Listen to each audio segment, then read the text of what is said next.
sommaire de ce journal du vendredi 17 avril, plus de 300 salariés de la plateforme logistique du groupe Carrefour en grève au Mans ce vendredi.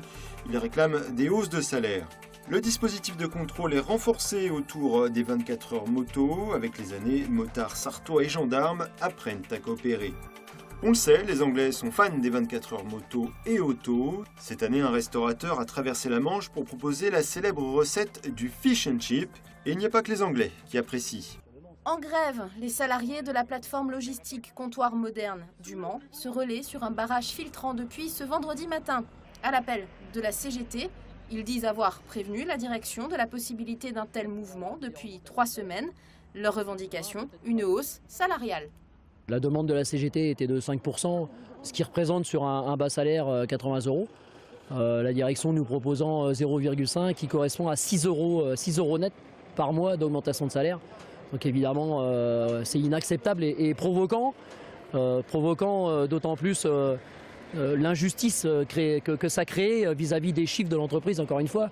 Carrefour qui dégage des bénéfices énormes, 1,4 milliard pour rappel l'année dernière. La direction du Mans refuse tout commentaire. Les salariés, eux, ont décidé de reconduire la grève à demain, samedi.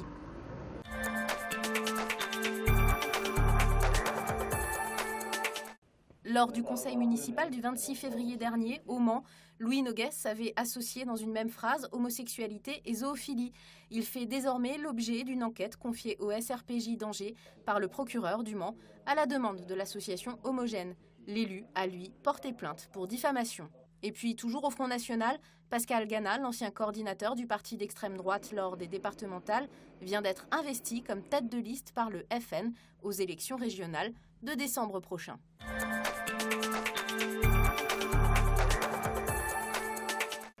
500 policiers et 250 gendarmes sont venus assurer la sécurité sur les routes sartoises. Un dispositif renforcé avec son lot de contrôles. Pour ce qui concerne les motocyclettes, nous ne faisons qu'un contrôle visuel, notamment les pneus et la plaque d'immatriculation. Et pour les véhicules, on cherche les conduites addictives, donc les consommations d'alcool, voire de drogue. Et puis à l'occasion du contrôle, on vérifie également les règles administratives. Entre 40 et 60 000 motards sont attendus lors du week-end des 24 heures. Comme Jean-Yves, un fidèle de l'événement, ils sont nombreux à osciller entre agacement vis-à-vis des contrôles renforcés et compréhension. Avec la répression, les gilets jaunes, on ne peut plus rien faire maintenant. Après, je vois que les jeunes, ils aient des motos à moins de 100 chevaux, ça je comprends, ça c'est normal. Parce qu'il y a c'est tellement risqué, il faut dire ce qu'il est, la moto c'est vachement risqué. Sur cette même aire de repos, la Fédération française des motards en colère organise une opération de veille sur les contrôles systématiques. L'idée est de montrer aux gendarmes que les motards aussi prennent leur sécurité au sérieux. Le fait d'engager les motards sur des autoroutes en faisant la gratuité, ça oblige de faire des souricières. Et la gendarmerie font des contrôles systématiques et ça, on avait tendance à pas forcément apprécier. Après 3 ans d'action comme celle-ci, le vis-à-vis entre forces de l'ordre et motards semble apaisé. Ça se passe de mieux en mieux pour tout le monde, aussi bien pour les motards que pour les gendarmes. Puis on a un contact qui est plus sympa, quoi. Même son de cloche du côté de la gendarmerie. Ces associations sont dans leur rôle, ils sont là aussi pour encadrer l'arrivée des spectateurs. Nous n'avons pas les mêmes objectifs, bien entendu, mais ils peuvent travailler à nos côtés, ça ne pose pas de difficulté. Les contrôles renforcés vont continuer tout le week-end. Les péages resteront gratuits pour les motards jusqu'à lundi, 10h.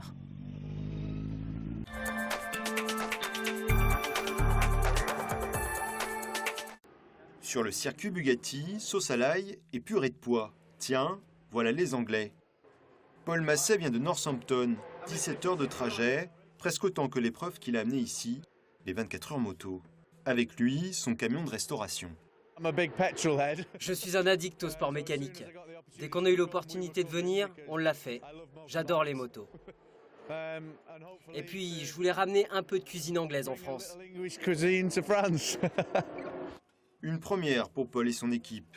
12 employés pour servir plus d'1 tonne de frites et la spécialité So British, le célèbre fish and chips. On a de la farine, un peu de vinaigre, sel et poivre, de la bière ou de la Kronenbourg. Comme on est en France, on utilise de la Kron.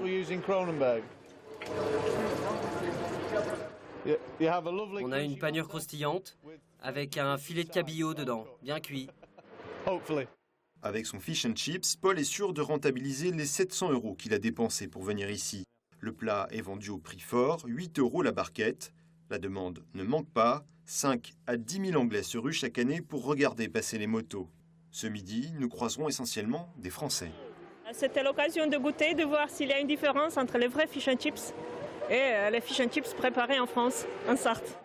Oui, ça va l'anglais du coup Non. Yes. Yes, sir. Vous avez compris ce qu'elle vous dit ou pas? C'est un cheeseburger. Ouais, non, mais on va au McDonald's de temps en temps. Paul a vu large. 4500 repas peuvent être servis sur la totalité de l'épreuve. Sûr de son succès, le boss a déjà réservé sa place pour les 24 heures auto. On le savait, l'histoire d'amour entre les Anglais et Le Mans, c'est du sérieux. Rien de tel qu'un bon fish and chips pour entretenir la flamme.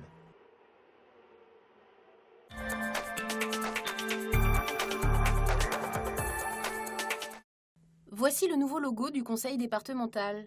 Et si vous ne voyez pas de différence avec l'ancien, c'est tout à fait normal. Seule l'appellation, le département, a été ajoutée au bas de l'ancien support visuel. Une astuce pour faire des économies. On va réutiliser le même visuel, donc ça ne coûte absolument rien, il n'y a pas de changement.